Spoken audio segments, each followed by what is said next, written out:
ከአድማጮች ከህብረተሰቡ የምጠብቀው ሞራል ድጋፍ ነው። ማይቻል ነገር የለም፣ ይቻላል። ኢትዮጵያውያን ያለብን ችግር በጣም በጣም አሳሳቢ ነው። በሌላው ዓለም ካለው ችግር ሁሉ በብዙ እጅ በላቀ መጠን አሳሳቢ ሁኔታ ውስጥ ነው ያለው።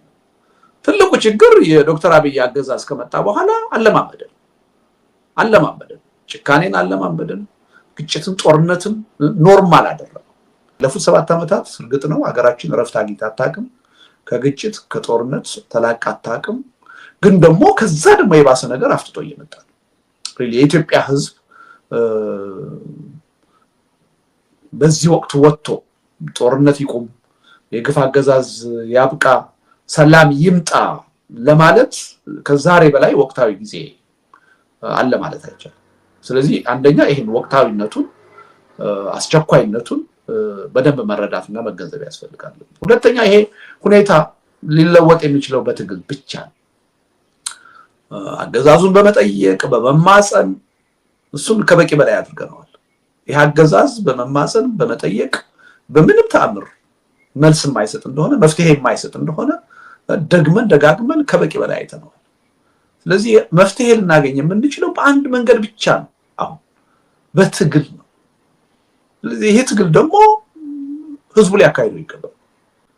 ኢትዮጵያ ውስጥ ከፍተኛ የሆነ የጦርነት ስጋት አለ። እንዲሁ ዝም ብሎ ተራ ጦርነት ሳይሆን አጠቃላይ አካባቢውን ሊያምስ የሚችል ሊያተራምስ የሚችል ምስራቅ አፍሪካን እንዳልነበር ሊያደርግ የሚችል ጦርነት ሊመጣ የሚችልበት እድል ከፊታችን አለ እና ይሄ ጦርነት ደግሞ በዋናነት ማዕከል ያደረገው ኢትዮጵያ ነው እና አሁን በኢትዮጵያ መንግስትና በኤርትራ መንግስት ትልቅ የሆነ ፍጥጫ ነው ያለው። ላለፉት 2 ዓመታት አንጻራዊ ሰላም ነበር። በትግራይና በፌደራል መንግስት መካከል ትልቅ ፍጥጫ ነው እየተፈጠረ ያለው። ያው ኦሮሚያና አማራ ክልል ኦሮሚያ ላለፉት 7 ዓመታት፣ አማራ ክልል ላለፉት 2 ዓመታት ከፍተኛ የሆነ ጦርነት ውስጥ ነው ያሉት። ስለዚህ አሁን እነዚህ ሰሞኑን የተፈጠሩት ስጋቶች ወደ ተጨባጭ ግጭት ካመሩ እየመጣ ያለው ጦርነት አጠቃላይ ህልውናችንን የሚፈታተን ነው የሚሆነው። የእኛን ብቻ አይደለም የአካባቢ ሀገሮችን ጭምር የሚፈታተን ነው የሚሆነው እና ሪሊ በዚህ ወቅት ይሄን አይነት አጀንዳ ይዞ ወደ ህዝብ መቅረብ በጣም በጣም ወቅታዊ መሆኑን መገንዘብ ያስፈልጋል። እጅግ በጣም ወቅታዊ ነው። ላለፉት 7 ዓመታት እርግጥ ነው ሀገራችን ረፍት አግኝታ አታውቅም። ከግጭት ከጦርነት ተላቃ አታውቅም። ግን ደግሞ ከዛ ደግሞ የባሰ ነገር አፍጥጦ እየመጣ ነው። የኢትዮጵያ ህዝብ በዚህ ወቅት ወጥቶ ጦርነት ይቁም፣ የግፍ አገዛዝ ያብቃ፣ ሰላም ይምጣ ለማለት ከዛሬ በላይ ወቅታዊ ጊዜ አለ ማለት አይቻልም። ስለዚህ አንደኛ ይሄን ወቅታዊነቱን አስቸኳይነቱን በደንብ መረዳትና መገንዘብ ያስፈልጋል። ሁለተኛ ይሄ ሁኔታ ሊለወጥ የሚችለው በትግል ብቻ ነው። አገዛዙን በመጠየቅ በመማፀን እሱን ከበቂ በላይ አድርገናል። ይሄ አገዛዝ በመማፀን በመጠየቅ በምንም ተአምር መልስ የማይሰጥ እንደሆነ መፍትሄ የማይሰጥ እንደሆነ ደግመን ደጋግመን ከበቂ በላይ አይተናል። ስለዚህ መፍትሄ ልናገኝ የምንችለው በአንድ መንገድ ብቻ ነው፣ አሁን በትግል ነው። ስለዚህ ይሄ ትግል ደግሞ ህዝቡ ሊያካሂደው ይገባል። ስለዚህ ይሄ አሁን የጀመርነው የኢንተርኔት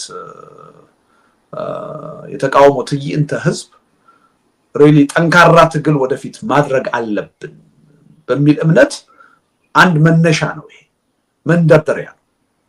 ህብረተሰቡ ስለመብቱ አውቆ ተገንዝቦ ራሱ ታግሎ ለውጥ እንደሚያመጣ በራስ መተማመን አድሮበት እንቅስቃሴ እንዲያደርግ ጅማሮ ነው። ይሄ ማሳያ ነው። ይሄ እና ይሄን መረዳት ያስፈልጋል። በዚሁ የሚቆም ሳይሆን በራሱ ግብ ሳይሆን ለተከታታይ ለጠንካራ አገዛዝ አንቀጥቅጥ ለሆነ የህዝብ ትግል መነሻ መሆኑን መረዳት ያስፈልጋል። መለማመጃ መሆኑን መረዳት ያስፈልጋል።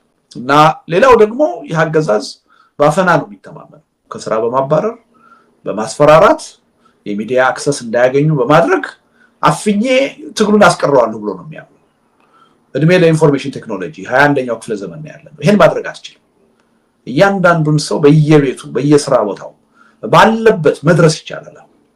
እርስ በርስ እንዲገናኝ ስለ ጋራ ህልውናው በጋራ እንዲነጋገር እንዲመክር እንዲታገል ማድረግ ይቻላል እና ይሄንም ለማሳየት ነው እና ደጋግሜ ተናግሬያለሁ ከዚህ ቀደም ሰላማዊ ትግሉን ኢትዮጵያ ውስጥ ወይም አዲስ አበባ ውስጥ ለማካሄድ ለምን ህዝቡ ተቸገረ ሲባል የሚቀርቡ እናቴ መቀነት አይነት ምክንያቶች አሉ 4 ኪሎን ሰፈሩን አፈረሱት ህዝቡ ተበታተነ ፒያሳን አፈረሱት ህዝቡ ተበታተነ ስለዚህ እንደ ብሎ ይገናኝ የሚባል ነገር አለ እንዲህ አይነት ምክንያት አይሰራም በአሁኑ ዘመን አይሰራም አሁን እንኳንስ በአንድ ከተማ በመላው ዓለም ሆነን በቅስፈት በሰከንዶች መገናኘትና መነጋገር የምንችልበት እድል ነው ያለው እና ለትግል በጣም ትልቅ የሆነ አጋጣሚ ነው የኢንፎርሜሽን ቴክኖሎጂ የፈጠረውና ህብረተሰቡ ይሄን ትልቅ አቅም በደንብ እንዲገነዘበውና እንዲጠቀምበትም ለማሳየት ነው እና ይሄ በጣም ወቅታዊ የሆነ ነገር ነው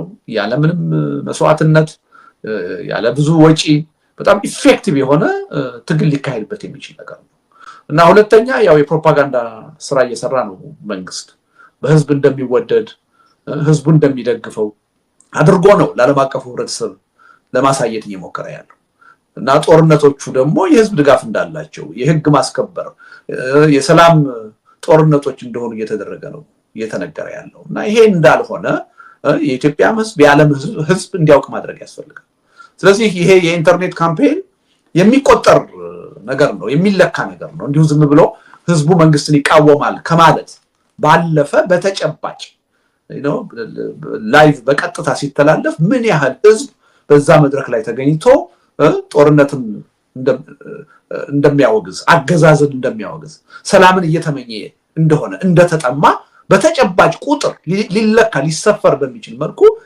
የሚያሳይበት መድረክ ነው ይሄ መድረክ እና ሪሊ በጣም ወቅታዊ ነው ለወደፊቱ የትግል ሂደት መሬት ላይ በተጨባጭ ለምናካሄደው አንድ መስፈንጠሪያ ሆኖ ስፕሪንግ ቦርድ ሆኖ የሚያገለግል ነው እና ይሄን ተነሳሽነት ለመፍጠር ሪሊ ከፍተኛ የሆነ ስራ መስራት ያስፈልጋል ህዝቡን በመተማመን ነው እናውቃለን በመቶ ሺዎች አይደለም በብዙ ሚሊዮኖች የሚቆጠረው የኢትዮጵያ ህዝብ ችግር ውስጥ ነው ሁሉም 130 ሚሊዮን ህዝብ ችግር ውስጥ ነው እና የህዝቡንም ብሶት እንዳለበት ስለምናውቅ እርግጠኞች ስለሆን እና ይሄ ህዝብ ደግሞ ከዚህ በመነሳት ተጨባጭ የሆነ ተሳትፎ ያደርጋል እና ይሄን ፕሮጀክት ያሳካዋል ብለን ስለተማመን ስለዚህ በእኛ ብቻ የሚሆን ነገር አይደለም በዋናነት በሚዲያ ተሳትፎና በሚዲያ ጥረትና በህዝቡ ተሳትፎ እውን ሊሆን የሚችል ጉዳይ ነውና ህዝቡ ይሄን ማወቅ አለበት ችግሩ የጋራ ነው ብለናል ሁሉንም ኢትዮጵያዊ የሚመለከት ነው ብለናል መፍትሄውም ሊመጣ የሚችለው በጋራ ብቻ ነው በተናጠል ሩጫ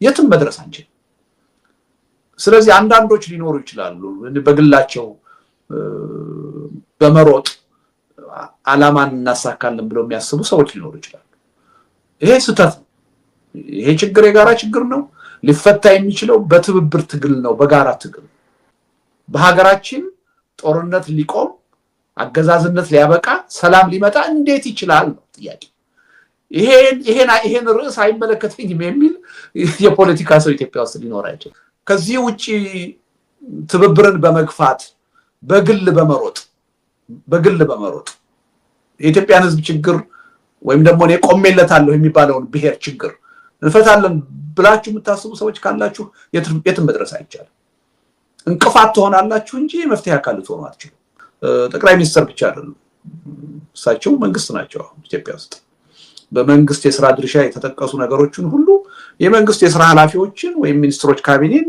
ወይም ፓርላማውን ሳያማክሩ በራሳቸው መንገድ የሚወስኑ ሰው ናቸው እሳቸው ራሳቸው አሁን ፓርቲ ናቸው በብልጽግና የመተዳደሪያ ደንብ የተቀመጡትን እንደ ፓርቲ መወሰን ያለባቸው ነገሮች ሁሉ ሳያማክሩ ሳይሰበስቡ በፈለጉት ጊዜ እየወሰኑ የሚሰሩ ሰው ናቸው ጦርነትን በኢንተርኔት በፌስቡክ የሚያውጁ ሰው ናቸው ወደታች የምናያቸው እሳቸው ጠቅላይ ሚኒስትር ብቻ አይደሉም የአዲስ አበባ ከተማ ከንቲባ ናቸው የበላይ ከንቲባ ከዛም ይወርዳሉ የፓርክ ሚኒስተር ናቸው የኮሪደር ልማት ሚኒስተር ናቸው ማይሆኑት ነገር የለም እና ስለሳቸው ስናነሳ ግለሰብ ላይ ያተኮርና አይደለም አጠቃላይ የሆነ የመንግስትን የፓርቲን የሥራ ኃላፊነት ተገቢ ባልሆነ መንገድ ሰብስበው የያዙ ግለሰብ ስለሆኑ ነው ጠቅላይ ሚኒስተር ስለሆኑ ወደን አይደለም እሳቸው ላይ እንድናተኮር ያደረጉን እሳቸው ራሳቸው ከኃላፊነታቸው ውጪ ሁሉንም ነገር በብቸኝነት የተቆጣጠሩ አምባገነን በመሆናቸው ኢትዮጵያ ውስጥ ያለው ችግር መዋቅራዊ መሆኑን እናምናለን። ሲስተሚክ ነው። ይሄ ችግር የሚፈታውም ደግሞ በተናጠል ትግል አይደለም፣ በጋራ ነው ብለን ነው የምናምነው እና ስርዓታዊ የሆነ ችግር ነው ያለው ኢትዮጵያ ውስጥ ብለን ነው የምናምነው። እኛን የሚመለከት ነው፣ ህልውናችንን የሚመለከት ነው፣ የእያንዳንዳችንን ህልውና የሚመለከት ነው። እንቅልፍ ይነሳል። እውነቱን ለመናገር ተለማምደን ጦርነትን፣ ግጭትን ተለማምደን እዚህ ላይ በመድረሳችን ነው እንጂ ከፊታችን በተለይ የመጣ ያለው ጦርነት እያንዳንዳችንን እንቅልፍ ሊነሳ የሚገባው በአጭር ጊዜ ልንገምተው በማንችል አጭር ጊዜ አጠቃላይ ህልውናችን ጥያቄ ውስጥ ሊገባ ይችላል። ስቴትለስ የሆነ ሁኔታ ውስጥ ልንገባ እንችላለን። ልጆችን ትምህርት ቤት መላክ አይደለም፣ ሐኪም ቤት ሄዶ መታከም አይደለም፣ በአጠቃላይ መውጣት መግባት የማይቻልበት ቀውስ ውስጥ ልንገባ እንችላለን።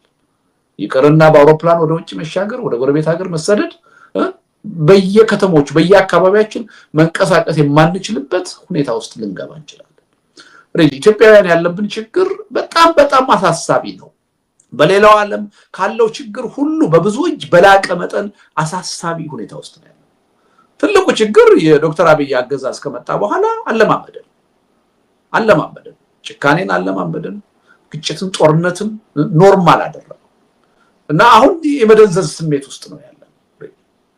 ከፊታችን እየመጣ ያለው ነገር ቀላል ነገር። ለዚህም ነው ዓለም አቀፉ ማህበረሰብ ሚዲያዎች እያስጠነቀቁ ነው። ኢትዮጵያ ወደ ላቀ ወደ ባሰ ወደ ሁለንተናዊ ቀውስ ወደሚወስድ ጦርነት ውስጥ ልንገባ ነው እያሉ። ኢትዮጵያውያን የጋራ ችግራችን ከልዩነታችን የባሰ ነው፣ የበዛ ነው። እነዚህን የጋራ ጉዳዮቻችንን ለይተን አንጥረን በጋራ ካልሰራን፣ በጋራ ካልቆምን የትም አንደርስም የሚል እምነት አለ። አብዛኛው የኢትዮጵያ ህብረተሰብ ለመብቱ ከሌሎች አካላት መፍትሄ ከመጠበቅ ይልቅ ራሱ ተቆርቋሪ ሆኖ መብቴን ራሴ ነኝ የማስከብረው ብሎ እንቅስቃሴ እንዲያደርግ እንፈልጋለን። በፖለቲካ ረገድ ያሉት መሰረታዊ ልዩነቶች ምንድናቸው የሚሉትን አንጥረን ማውጣት ችለናል። በቀደም ተከተል የጋራ የሚባሉት ጉዳዮች ምንድናቸው የሚለውን አሁንም በቀደም ተከተል አንጥረን ማውጣት ችለናል። ከፍተኛ ቅራኔ የሚባሉት መግባባት የሌለባቸው የትኞቹ አጀንዳዎች ናቸው የሚለውን በፐርሰንቴጅ ሁሉ ጥናት አድርገን ወደ 151 ሰዎች መጠይቅ ሁሉ በትነን እነዚህ 26 ሰዎች ደግሞ የራሳቸውን መጠይቅ ሞልተው ሐሳባቸውን አቅርበው መለካት ተችሏል። አሁን ግልጽ የሆነ መረጃ አለን። የኢትዮጵያ የፖለቲካ ኃይሎችን የሚያግባቡ ጥያቄዎች ስንት ናቸው፣ የትኞቹ ናቸው፣ በጣም የተራራቀ አመለካከት በየትኞቹ ጉዳዮች ናቸው ያላቸው የሚለውን ነገር በደንብ በልኬት ማወቅ ይችላል። ሪፖርቱንም አቅርበናል። አሁን አውቀናል። በቀዳሚነት ተራ ቁጥር 1፣ ተራ ቁጥር 2፣ ተራ ቁጥር 3፣ ተራ ቁጥር 4 ምንድናቸው? በእነዚህ አጀንዳዎች አንድ ግራንድ ኮሊሽን በኢትዮጵያ ደረጃ የተቃዋሚው ኃይል መፍጠር ይችላል የሚለውን ነገር አውቀናል። ይሄ እጅግ በጣም ትልቅ የሆነ ስራ ነው፣ ማንም ያልሰራው ማለት ነው። እና እንዳውም ይሄን ነገር የመጨረሻውን መድረክ ስናዘጋጅ አገር ቤት ያሉ የፖለቲካ ፓርቲዎች ይሄ ነገር ወደ ተግባር መቀየር አለበት፣ በአስቸኳይ በእነዚህ አጀንዳዎች አንድ ግራንድ የሆነ ኮሊሽን ተቃዋሚዎች መፍጠር አለብን ብለው የተነሳሽነት ኃላፊነቱን ወስደው ነው የተለያየ ነው። እና በአጋጣሚ ሆኖ በሁኔታዎች አስገዳጅነት ነገሮቹ እንደፈለግናቸው ስላልሄዱ ነው እንጂ በቀጠሮ ያለ ነገር ነው። ስለዚህ ነገ ከነገ ወዲያ እነዛን አስተሳሳሪ የሆኑ የጋራ የሚባሉ አጀንዳዎች ይዘን አንድ ትልቅ ግራንድ ኮሊሽን ለማቋቋም ጥረት ማድረግ እንችላለን። ያ መድረክ ቀጣይ ነው የሚሆነው እና እንዳውም ይሄኛውን መድረክ አሁን አስቀድመናል። ቀጥለን ልናደርገው የምንችለው መድረክ እሱ ሊሆን ይችላል። የበፊቶቹ መድረኮች ከሚገባው በላይ ትልቅ ውጤትና ጥቅም ነው ያሳዩን። በነገራችን ላይ አንዱ ደግሞ የታየው ነገር ምንድነው? እነዛ 26 ሰዎች ኋላም 12 ፓርቲዎች ሲሰባሰቡ ቀላል አልነበረም። እርስ በርሳቸው መተያየት፣ ተገናኝተው መነጋገር የማይችሉ የሚመስሉ ሰዎች እዛ መድረክ ላይ ተገናኝተው መቀራረብ ሲያሳዩ አይተናል። የጋራ ጉዳይ አለን ብለው ሲናገሩ መታየት ችሏል። ይሄ ህዝቡም ደግሞ አይቶታል። ይሄ እና ይሄ ትልቅ ስራ ሆኖ ነው ያገኘነው ማለት ነው። ይሄ አንድ ነገር ከአንድ ነገር ነው የሚጀምረው፣ በሂደት ነው እያደገ እየሰፋ የሚሄደው። ስለዚህ ከእናንተ የሚጠበቀው አሁን እውነቱን ለመናገር ምን ለማድረግ አስባችኋል የሚል ጥያቄ ብቻ አይደለም። ሪሊ ወደዛ ወደ ተግባር እንቅስቃሴ እንዲሄድ የበለጠ ውጤታማ እንዲሆን እንዲሰፋ ምንድነው እኔ ተሳትፎ ማድረግ ያለብኝ፣ ምንድነው እኔ አስተዋጽኦ ማድረግ ያለብኝ የሚለውን ነገር ማሰብ ነው የሚያስፈልገው። እና አንዳችሁ ተጠያቂ ሌሎቻችን ተጠያቂ መሆን የለብንም በዚህ ጉዳይ። ጉዳዩ የጋራ ነው በጋራ ደግሞ ውጤቱ እንዲመጣ ከኔ ምን ይጠበቃል በሚለው ላይ ማተኮር ያለብን ይመስለኛል አፕሪሺየት ከማድረግ እና ቀላልና ትንሽ የሚባለውን ነገር በሂደት በማጠራቀምና በማጠናከር ነው ለትልቅ ውጤት መብቃት የሚቻለው እና ይሄን ነገር እንደቀላል ነገር እና ይሄ ነገር ወደፊት እየተጠራቀመ ሲሄድ ምን ለውጥ ሊያመጣ እንደሚችል ማሰብ አለብን አንድ ነገር ከቀላል ነገር ነው ከአንድ ቻይናዎች ቢሉት ነገር አለ ብዙ ሺህ ማይል ከአንድ እርምጃ ነው የሚጀምረው ስለዚህ እሱን አፕሪሺየት ማድረግ ውጤቶችን በሂደት ያጠራቀሙና ያጠናከሩ መሄድ ተገቢ ይመስለኛል የህብረተሰቡ መደገፍ አለበት ተነሳሽነቱ ቀላል አይደለም የኛንም እንቅስቃሴ ከዚህ አንፃር ነው ማየት ያለብን የነገው እንቅስቃሴያችን ውጤታማ ከሆነ ለሌላ እንቅስቃሴ ህብረተሰቡ ይነሳሳል ይበረታታል ለካስ ይሄንን ማድረግ ይቻላል ለካስ በዚህ መልኩም መነጋገር ይቻላል ለጋራ ጉዳይ ተቆርቋሪ መሆን ሐሳብ ማመንጨት ይቻላል ይሄን ወደ ላቀ የትግል ውጤት ማሸጋገር ይቻላል ብሎ ተስፋ እንዲያደርግ እና ይቻላል መንፈስ ውስጥ እንዲገባ ያደርጋል እና ሪሊ እኔ ከአድማጮች ከህብረተሰቡ የምጠብቀው ሞራል ድጋፍ ነው ማይቻል ነገር የለም ይቻላል ስንጀምረው ከቀላል ነገር ሊሆን ይችላል ከጠባብ ነገር ሊሆን ይችላል ከጥቂት ነገር ሊሆን ይችላል ያ ነገር ግን በሂደት እየሰፋ እየተጠናከረ እየተጠራቀመ ሄዶ ነው ትልቅ ውጤት ላይ መድረስ የምንችለው እና ሪሊ ውጤትን ማስፋት ውጤትን ማጠናከር ማጠራቀም ለትግሉ አንድ ትልቅ ነገር ነው በአንድ ጊዜ አንድ ነገር ላይ አይደረስም ሞራል ደግሞ የራሱ ሂደት አለው በአንድ ጊዜ አይነሳሳም ኢነርሺ አለው ነገ የምንፈጥረው መነሳሳት ለበለጠ መነሳሳት ይጋብዛል ያኛው መነሳሳት ደግሞ ለላቀ መነሳሳት ይጋብዛል የላቀ ውጤት ላይ የምንደርሰው በዚህ መልኩ እና ሪሊ ከዚህም አንፃር ነገሮችን ብናያቸው ጥሩ ነው ማለት ነው የምፈልገው ስለ ጠቅላይ ሚኒስትር አብይ ደጋግመን ስናወራ እሳቸው ግለሰብ አይደሉም ኢትዮጵያ ውስጥ አሁን ሁሉም ነገር ናቸው እና ወደ ላይም ወደ ታችም እናያቸው ካልና አሁን ጠቅላይ ሚኒስትር ብቻ አይደሉም እሳቸው መንግስት ናቸው ኢትዮጵያ ውስጥ በመንግስት የሥራ ድርሻ የተጠቀሱ ነገሮችን ሁሉ የመንግስት የሥራ ኃላፊዎችን ወይም ሚኒስትሮች ካቢኔን ወይም ፓርላማውን ሳያማክሩ በራሳቸው መንገድ የሚወስኑ ሰው ናቸው እሳቸው ራሳቸው አሁን ፓርቲ ናቸው በብልጽግና የመተዳደሪያ ደንብ የተቀመጡትን እንደ ፓርቲ መወሰን ያለባቸው ነገሮች ሁሉ ሳያማክሩ ሳይሰበስቡ በፈለጉት ጊዜ እየወሰኑ የሚሰሩ ሰው ናቸው ጦርነትን በኢንተርኔት በፌስቡክ የሚያውጁ ሰው ናቸው ወደታች የምናያቸው ካልን እሳቸው ጠቅላይ ሚኒስትር ብቻ አይደሉም የአዲስ አበባ ከተማ ከንቲባ ናቸው የበላይ ከንቲባ ከዛም ይወርዳሉ የፓርክ ሚኒስተር ናቸው የኮሪደር ልማት ሚኒስተር ናቸው ማይሆኑት ነገር የለም እና ስለሳቸው ስናነሳ ግለሰብ ላይ ያተኮርን አይደለም አጠቃላይ የሆነ የመንግስትን የፓርቲ የሥራ ኃላፊነት ተገቢ ባልሆነ መንገድ ሰብስበው የያዙ ግለሰብ ስለሆኑ ነው ጠቅላይ ሚኒስትር ስለሆኑ ወደን አይደለም እሳቸው ላይ እንድናተኮር ያደረጉን እሳቸው ራሳቸው ከኃላፊነታቸው ውጪ ሁሉንም ነገር በብቸኝነት የተቆጣጠሩ አምባገነን በመሆናቸው እንጂ እኛ ኢትዮጵያ ውስጥ ያለው ችግር መዋቅራዊ መሆኑን እናምናለን ሲስተሚክ ነው ይሄ ችግር የሚፈታውም ደግሞ በተናጠል ትግል አይደለም በጋራ ነው ብለን ነው የምናምነው እና ስርዓታዊ የሆነ ችግር ነው ያለው ኢትዮጵያ ውስጥ ብለን ነው የምናምነው እንዳገዛዙ ባህሪ በደንብ ደጋግሞ የታየ ነው የሚታወቅ ነውና በማስፈራራት በመቀጣጫ የሚያምን ነው አይደለም ቀርቶ ከስራ በማባረር በማሰርና በዚህ ረገድ አገዛዙን ለመረዳት ያቀታቸዋል የሚል እምነት የለኝም ህብረተሰቡ ችግሩን መጋራት አለበት ስንቅ ማቀበል የሞራል ድጋፍ መስጠት ያስፈልጋል ምክንያቱም አገዛዙ ህብረተሰቡ ይሄን ችግር መጋራት አለበት ለቤተሰቦቻቸው ለልጆቻቸው የሞራል ድጋፍ የፋይናንስ ድጋፍ መስጠት አለበት ለህብረተሰቡ ደህንነት ተቆርቋሪ ነን የሚሉ የኢትዮጵያ ባለሀብቶች አሁን እውነቱን ለመናገር አገር ወዳድነታቸውን ህዝብ ወዳድነታቸውን በዚህ አጋጣሚ ማሳየት አለባቸው እና ይሄ ችግር የአንድ ህብረተሰብ ችግር እንዳልሆነ ህብረተሰቡ ከፍተኛ የሆነ የኢኮኖሚ ቀውስ ስለተፈጠረ ይሄ ኢኮኖሚ ቀውስ ደግሞ የመጣው የጦርነት ኢኮኖሚ እየተካሄደ ስለሆነ ነው መንግስት ለስራ ፈጠራ ለህብረተሰብ ኑሮ መሻሻል የሚሰራ ሳይሆን ለጦርነት የሚሰራ ስለሆነ ታክስ እየተከፈለ ህዝቡ የሚከፍለው ታክስ ለጦርነት የሚያውል ለመሳሪያ ግዢ የሚያውል ለድሮን ግዢ የሚያውል መንግስት ስለሆነ ዜጎቹን የማይንከባከብ ጥያቄው መዋቅራዊ ነው ስርዓታዊ ነው ከስርዓቱ ብልሹነት ከመንግስት አካሄድ ብልሹነት ጋር ተያይዞ የመጣ ነው። ስትራክቸራል የሆነው የኢኮኖሚ ችግር ካልተፈታ ሰላም ካልሰፈነ የህብረተሰቡ ትኩረት ወደ ልማት ካልሆነ የኑሮ ውድነቱ ሊቆም አይችልም። ስለዚህ የፖለቲካ መፍትሄ የሚጠይቅ ነገር ነው። አዎ ይሄ ከፖለቲካ ጋር የተያያዘ ነው። ስለዚህ ለመብታችሁ ተሟገቱ፣ ለመብታችሁ በመንግስት ላይ ጥያቄ አቅርቡ፣ ሰላማዊ አመጽ አድርጉ ብሎ መቀስቀስ የፖለቲካ ፓርቲዎች ስራ ነው። ይሄ እንደ ስህተት እንደ ወንጀል ሊቆጠር አይችልም። ስለዚህ የፖለቲካ ድርጅቶች ባለመስራታቸው ይሄን ባለማድረጋቸው መጸጸት አለባቸው እንጂ እኛ የለንበትም የሚለው ትክክል አይደለም። የሥራ ኃላፊነታቸውን አያውቁም ማለት ነው። ኢትዮጵያ ውስጥ ከፍተኛ የሆነ የጦርነት ስጋት አለ።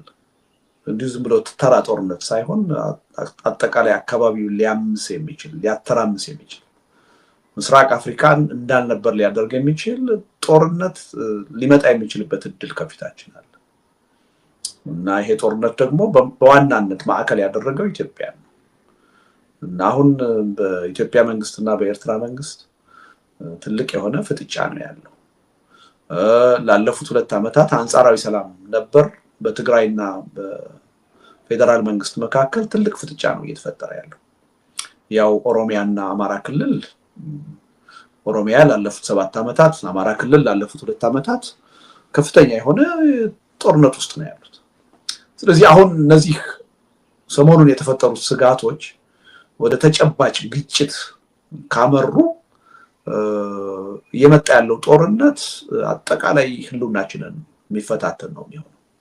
የእኛን ብቻ አይደለም የአካባቢ ሀገሮችን ጭምር የሚፈታተን ነው የሚሆነው እና ሪሊ በዚህ ወቅት ይሄን አይነት አጀንዳ ይዞ ወደ ህዝብ መቅረብ በጣም ወቅታዊ መሆኑን መገንዘብ ያስፈልጋል።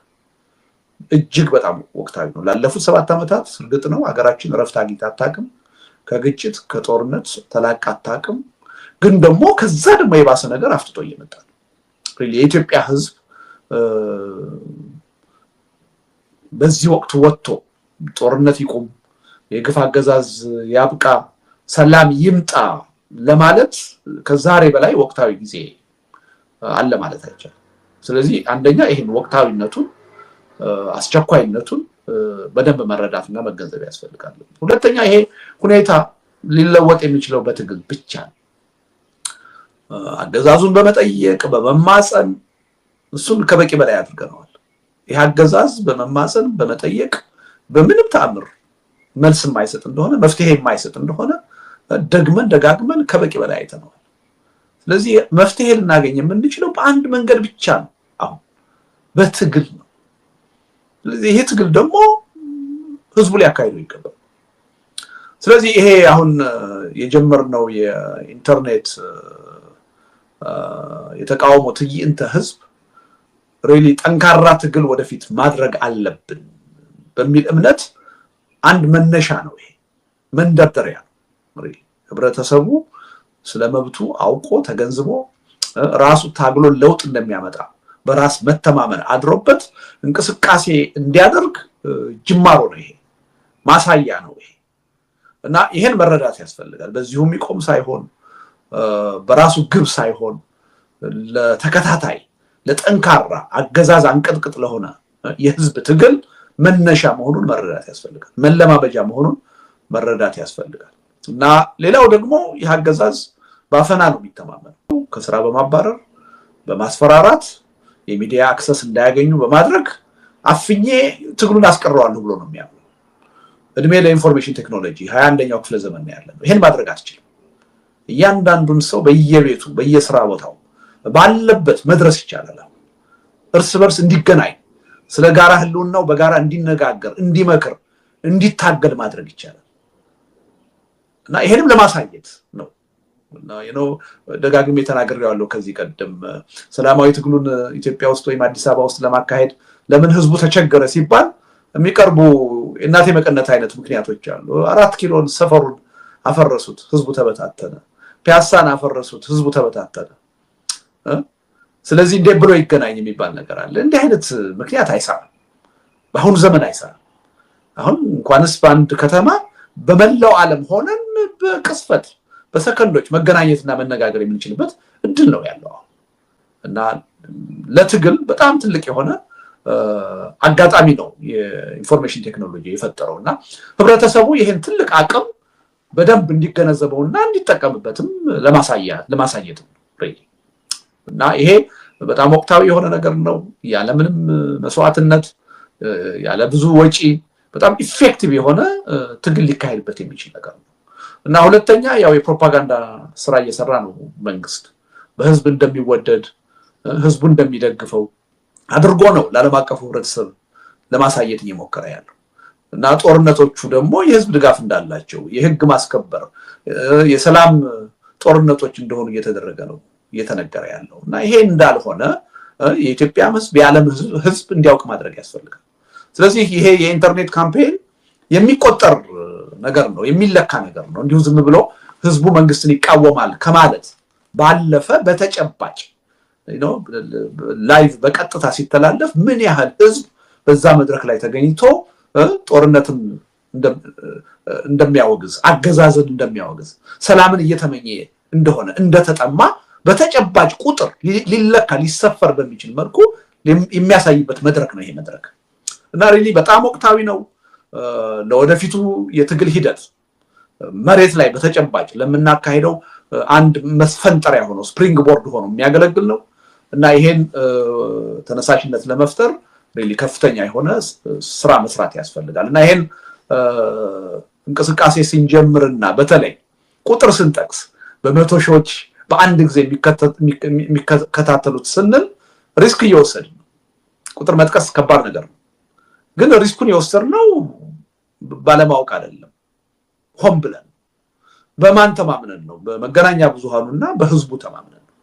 አንደኛ በርካታ መገናኛ ብዙሃን ይሄ ጉዳይ የማንም ጉዳይ ሳይሆን የራሳቸው ጉዳይ መሆኑን ተገንዝበው የህዝብና የሀገር ጉዳይ መሆኑን ተገንዝበው በቀጥታ በዛ ዕለት ለህዝብ ላይቭ ማስተላለፍ አለባቸው።